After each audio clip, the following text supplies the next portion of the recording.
Hello everyone, my name is Devin Payne, and I am posting a series of videos on why I love Fear the Walking Dead. But not just about why I love the show, but why I love seasons 4 and 5. It's no secret that ratings and positive reviews for Fear the Walking Dead have declined since the show's 4th season. Both critics and fans of the show have described seasons 4 and 5 as nonsensical, altruistic, too lighthearted, and just plain stupid. Now, I think we can all agree on at least two of these criticisms. They are altruistic, they are lighthearted, but nonsensical? Plain stupid? I don't think so. Now, this video is not to convince you that you should like seasons 4 and 5 of Fear. My goal is to tell you why I like them and why I think some of the harsh criticisms of those seasons are wrong, and hopefully, by the end of these videos, you might look at seasons 4 and 5 from a different perspective. Before we dive into this next volume, I would like to inform you all that I will be inserting information from season 6 of Fear the Walking Dead. So if you haven't seen the 6th season of the show, I would recommend you go watch it before continuing. But if you've already seen it, or you don't care for spoilers, let us begin. If there's one character who personifies the Goldberg and Chambliss era of Fear the Walking Dead, it's Virginia. Many of you might not think so, and if that's the case, I guess we'll just have to agree to disagree. But the nuance of this character is only as apparent as the actress who portrays her, and that is Colby Minifie. Minifie was primarily a theater actress, but she eventually expanded to film and television. She has been acting since the age of 11. Her craft has been honed and perfected over the years, and with her performance in season 5 and 6 of Fear the Walking Dead, it shows. Distinctly. Come on, Wes! Come on, Wes! Come on! Come on, Wes! Come on, answer my question! I don't believe you! Come on! Damn it, June! God damn it! What the hell was that? I was just getting somewhere! God damn it! You're gonna kill him!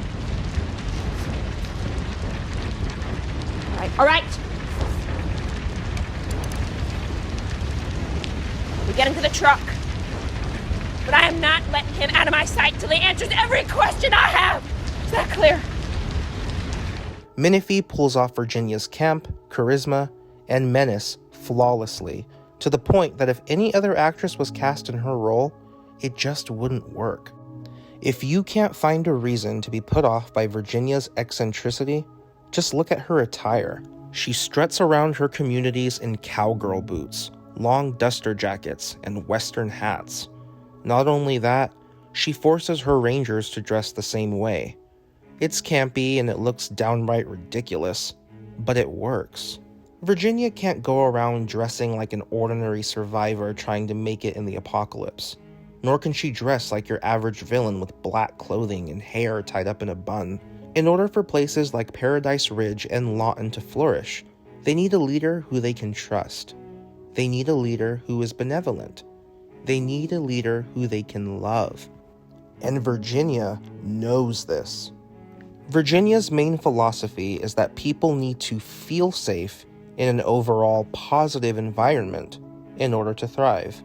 In case you're wondering how on earth Virginia came to have so many people living in her settlements and how she was able to form an entire army of rangers, just look at how she operates. Yeah, she may look silly, but her way of life actually works. It may not work for everyone, like Tom or Janice, or even Grace, but it works out for most people, and most people is all Virginia is concerned about. In 100 years, people may look back and think our methods are ruthless and unkind, but there will be people to look back. You're gonna take everybody, right?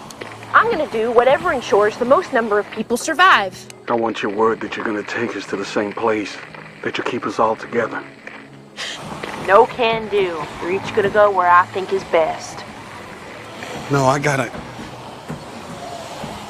we gotta do right by everybody. Right is for people who want to feel good about themselves. People who can't make the hard calls that need to be made. In a world with very limited resources and where walkers roam about at every corner, Virginia understands that you just can't save every single person. Some people are going to have to die in order for the majority of people to live. Or, as Virginia bluntly puts it, Some dogs gotta know when to put out the pasture, June. Virginia has no problem leaving behind sick or injured people, especially if it jeopardizes the lives of the majority of her people. We could learn a thing or two from you. Stripping the cars, lightening the load. You folks stretch that homemade petrol farther than we ever thought possible. But then, Morgan, you went out of your way to get medicine for a woman who's dying. And that's why you're here. And why are you? To help you cross this bridge. In both the literal and proverbial sense, you all are gonna end up just like her. Unless you ask for help. Look at Marianne in the truck. If I were you, I'd save yourself the space. She doesn't know anything and she ain't doing so hot. We asked for your help, and we're gonna take it. Good. That's grand. But you're all gonna have to take all of us. That means Grace. Our elders are sick and are injured. And whatever health care they need, you're gonna give it to them. See, it's all of us. It's all of us or none of us. Oh, look at you. You are in no position to be making demands. You don't get sauce on the side in a soup kitchen. Well, you won. You did. You should let us win, too. You're all about value. Well, all of us alive, I would argue that we're priceless to you like that. And anything else, it's gonna be a problem. In Virginia's mind, the needs of the many most certainly outweigh the needs of the few. Dale Horvath would definitely not fit in. If the others know we're mobile, they'll want to mobilize, move on. So you don't think they're gonna find Sophia? That it? I'm just guarding against the worst. Sooner or later, if she's not found, people will start doing math. I want to hold off the needs of the many versus the needs of the few arguments as long as I can. And you'd be surprised by how many people would agree with Virginia's philosophy, especially in a world as depicted in the Walking Dead universe. Together, we can get from yesterday to tomorrow. Listening. And it's no surprise that Virginia has garnered so many followers once she's introduced in Season 5 of Fear the Walking Dead.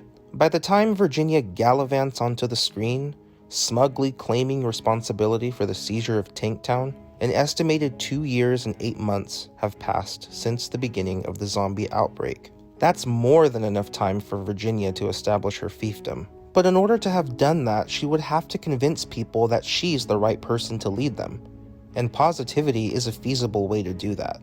People, especially people living in a zombie apocalypse, need a reason to keep going, a reason to live, and a reason to hope. Before we continue, ask yourself this. In the event of a zombie apocalypse, where would you rather live? Would you rather live in a run-down warehouse run by former bikers and prison gangs, led by a leather jacket sporting, grinning asshole who'll crush your head in with a barbed-wired bat if you step out of line? Or would you rather live in a happy community of happy people, dining with each other and doing ordinary things like doing laundry, going for a walk, or hugging your friends? Sanctuary or Lawton? People stealing your food or people sharing it? Head smashing or toast with jam? Personally, I would go with the jam. Strawberry or apricot? The story of Virginia and her pioneers is a study of utilitarianism. Oxford Languages defines utilitarianism as the doctrine that an action is right insofar as it promotes happiness, and that the greatest happiness of the greatest number should be the guiding principle of conduct. Or more succinctly, the doctrine that actions are right if they are useful or for the benefit of a majority. We've already explored Virginia's willingness to let people die as long as it serves a purpose that will benefit the most number of people. I'm not going to apologize for my methods. Not when they get results. Colby Menifee herself referred to Virginia as a utilitarian, something that definitely sheds more light on her character. Menifee stated, and I quote, In the end, Virginia is a utilitarian. She only cares that the most number of people survive and thrive under her leadership. Before the apocalypse, she was an efficiency expert. She was hired to assess what was redundant in a company and eliminate jobs that weren't necessary. She does the same thing post-apocalypse, but elimination means something a little different. She is really good at finding out what someone has to offer to benefit the whole community. She comes from a corporate climate where there is a clear chain of command, and in this world, she is the CEO, unquote. Virginia wants to create a sense of community, structure, and cooperation in a world imploded by chaos. But what Virginia does not understand, or at least won't admit, is that this method of operation will not work. It might work for a while, but in time, it will all fall apart. I know why you're doing this. I think people get too close, it gets in the way. Maybe you're right. But you have another problem. You've rigged the game, it's all built on a lie. Can't last. Althea's right. There's no way Virginia's way of life can sustain itself forever. It's ironic that the person who is so concerned about protecting the future has created a system that cannot and will not last in the long term. Because the truth is, what utilitarianism is, in a nutshell, is keeping up appearances. It's putting a band-aid on a deep, gashing wound.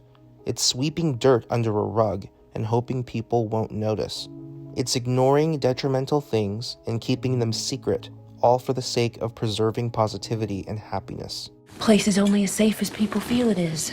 Well, making people feel safe is good. Actually making them safe, that's better. Yeah? Some people might not see it, while others will see it, but will just ignore it. Afraid it'll disrupt the peace and prosperity that everyone in Virginia's communities so desperately want to hold on to. Every time I run, it leads me to something worse. I don't want to run anymore. She's got the wool pulled over your eyes. No. Same as she did with me. We could do this. Maybe you can. And Virginia is all about keeping up appearances. As long as everyone feels like everything is going all right, everything will. It's all about happiness. People need to feel safe, and we're gonna make sure they do. So, she sports the campy Western costumes and puts on smiles that say, "Hello, we're here to help you. We're here to help you and your family live prosperously." It looks nice and people fall for it, but underneath all of that niceness is a cold and calculating manipulator who will shoot you in the back or the shoulder if she deems it necessary. Underneath her charming and girlish performance as Ginny, the pioneer of the future, is a ruthless dictator who fears that someone will come along and ruin everything she has built and strives to build. So you know we're building a future here. Hell, you've been chopping down the lumber we've been using to build that future. So you also know I would do anything to protect it. And Virginia goes to extreme lengths to hide this. That is why any time someone finds out what she is really like and escapes one of her settlements, Virginia will send out a group of rangers to hunt that defected individual down and kill them. Virginia knows that there are other communities out there, and she can't have people who once lived in her communities go out telling others that she is dangerous and living life wrongly. That would have potential to break her whole system apart, and Virginia cannot have that. She cannot have other people gossiping about her and then forming an army of their own to take her down. Yeah, Virginia might say what we're doing is impossible. But if you're watching this, you're going to see the impossible is possible.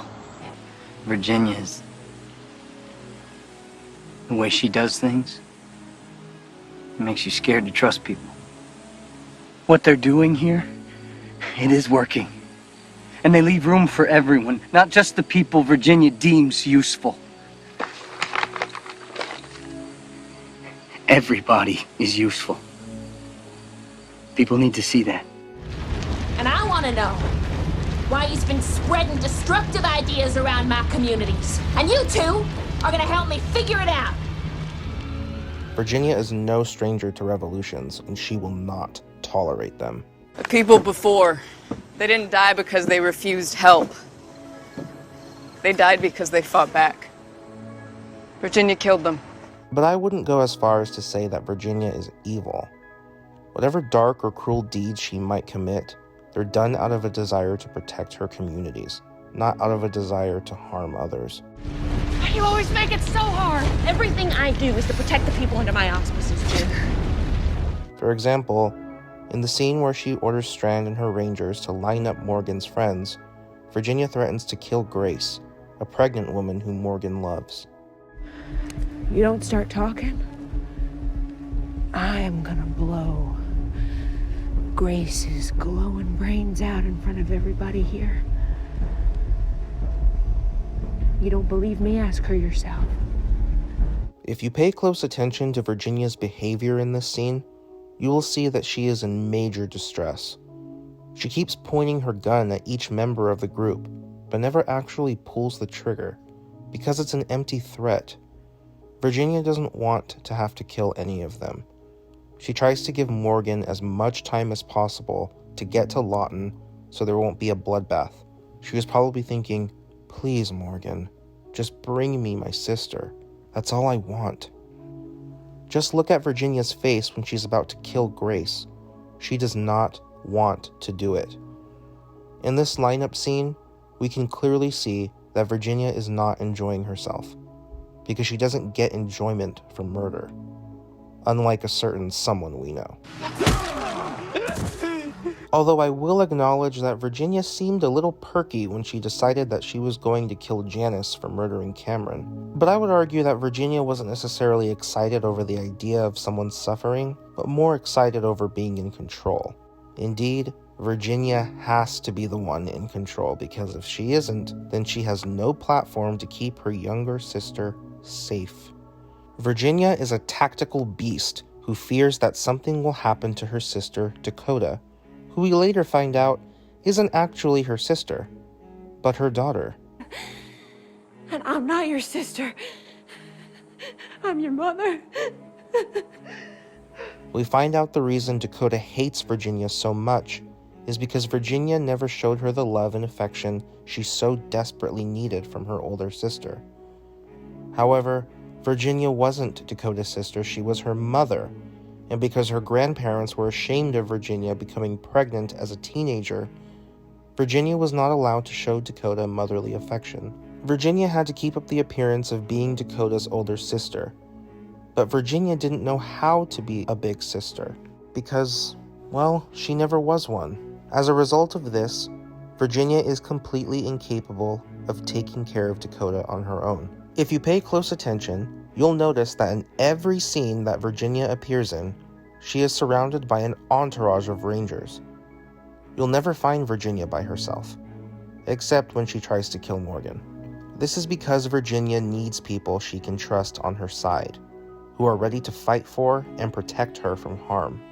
Because if something happens to her, then Dakota is left unprotected. Virginia believes she is the only one who can truly keep Dakota safe. She won't trust anyone with her daughter, unless it's either Hill or Marcus or the other rangers in her inner circle. That is one of the reasons why Virginia keeps Dakota locked away in her house in Lawton, never allowing her to speak or see anyone.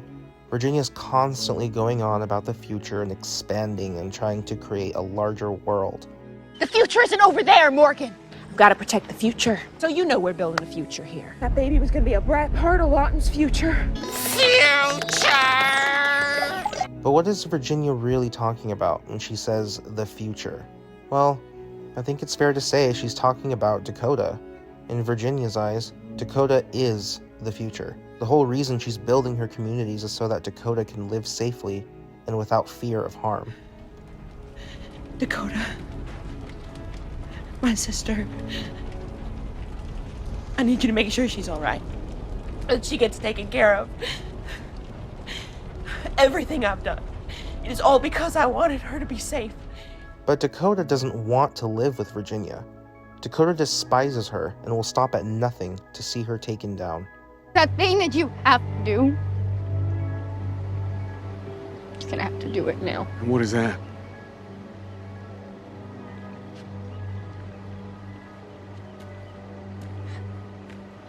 kill my sister. You're not breathing because you have some silly little paradise that you have to build. You are breathing because you are the only person left that can end her. In my opinion, this makes the story of Virginia and her pioneers so interesting.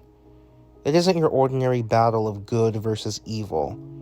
It's not a war over supplies and leadership, like the war between Rick's group and Negan and the Saviors was.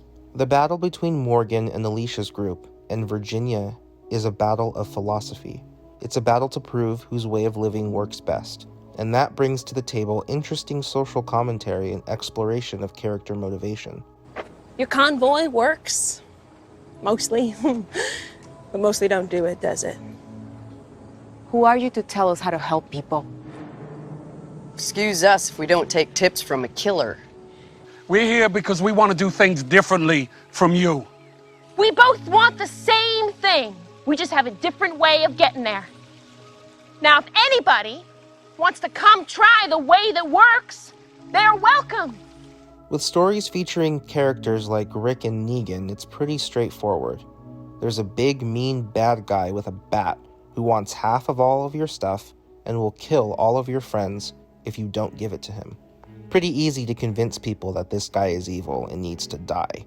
But with Virginia and her pioneers, it's not that simple. Dealing with her is much harder than it was for Rick and his group to deal with Negan, because there is too much disagreement. In Season 8 of The Walking Dead, Rick's group was united, fighting together with one common goal: defeat Negan and the Saviors. But in Season 6 of Fear the Walking Dead, all of the main characters are separated amongst Virginia's settlements.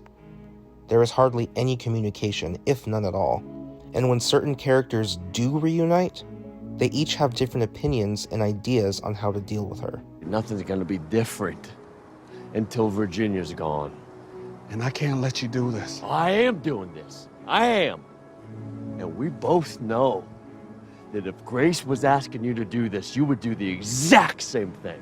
Dwight and Sherry just want to barge into Virginia's settlements and kill her. Quick, clean, end of story. But Morgan is against this plan. It's a plan that could go wrong in so many different ways and could possibly get the people he cares about hurt or killed. Morgan wants more time to prepare before they strike at Virginia. After the wrongful execution of Janice, John Dory becomes fed up with the darkness permeating Virginia's community of Lawton. He believes he and his wife June should escape, but June believes she has more opportunity to help if she stays. So, John leaves on his own. The toll Virginia takes on John is so strong that he literally becomes suicidal. He realizes he cannot live in a world with such evil, and it's truly a horrible thing to witness. I don't know why. I'm not meant to live in this world. If I'd have just kept my nose out of it when Cameron was killed, Janice would still be alive. If I'd have shot Marcus when I had the chance, you would have nearly died. Hiding away in that cabin ain't the answer.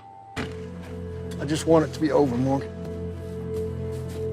Dwight and Sherry's relationship is strained after Sherry chooses to stay with her group, who are hell-bent on killing Virginia, while Dwight chooses to go with Morgan and Althea.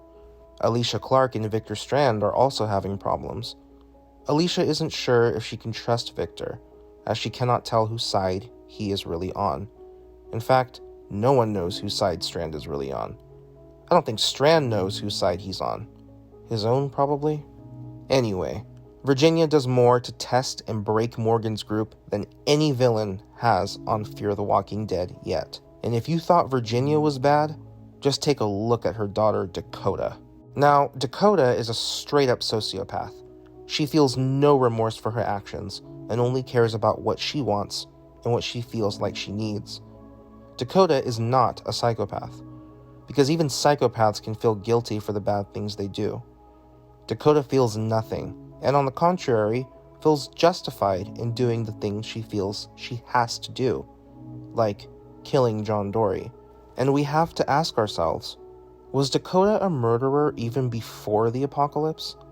That's a good question, and we may never know the definitive answer, considering that both Dakota and Virginia are now deceased. But for the sake of posterity, we must assume that it's true. especially since Virginia tried to hide the fact that Dakota murdered Cameron earlier in the 6th season and pinned the blame on Janice. Could you imagine what would have happened if the people of Lawton found out who really murdered Cameron and Virginia framed an innocent woman to cover it up? They would have rebelled and probably would have killed her instead. In fact, Dakota hoped that people would see Virginia for who she really was. However, Dakota's plans were foiled when John Dory tried to solve the case, which subsequently resulted in his own demise. But Dakota's sociopathic behavior is not entirely her fault. It's also the fault of Virginia's and her grandparents. As a child, Dakota was not able to receive the affection she craved by her mother, Virginia, who spent Dakota's whole life pretending to be her older sister. Virginia was not able to show Dakota any type of affection at all, because she had to keep up the appearance that she and Dakota were siblings, not mother and daughter. This caused Virginia to be torn between behaving like a sister or mother. She didn't know which one to be, and she ended up being at a loss. Just imagine being in Virginia's situation.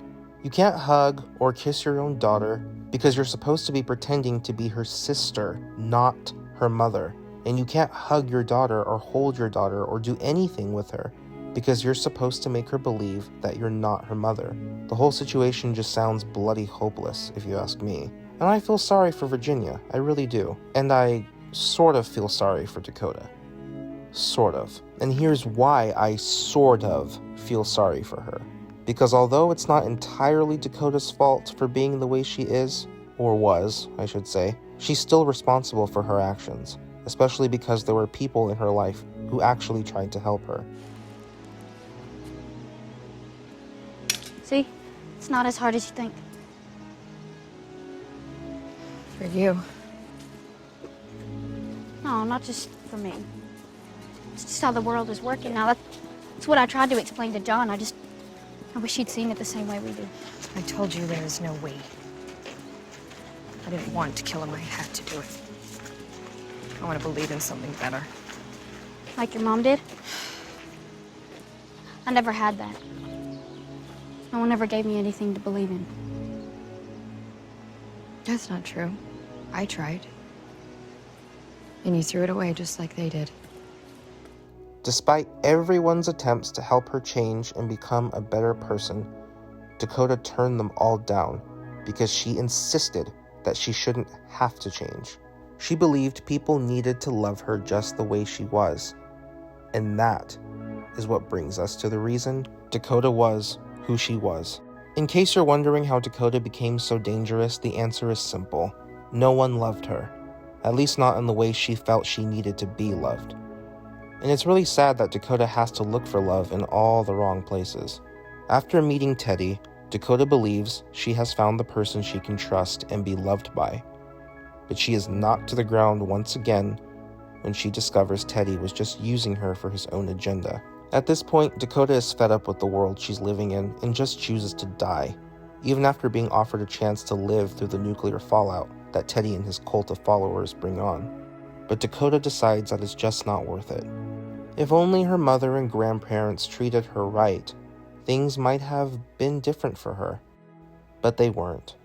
Virginia ended up murdering the people Dakota thought were her parents because Virginia felt that it was the necessary thing to do. If Virginia and her parents had just been honest with Dakota from the very beginning, Dakota would have turned out a whole lot different than she did. There's a lesson to be learned here, and that is this. Sometimes it's just better to tell the truth. It's better to be honest at the beginning than to wait until the last minute to reveal it. If you let something fester for too long, it'll get so bad that telling the truth won't even matter. The damage that was done from hiding it will remain.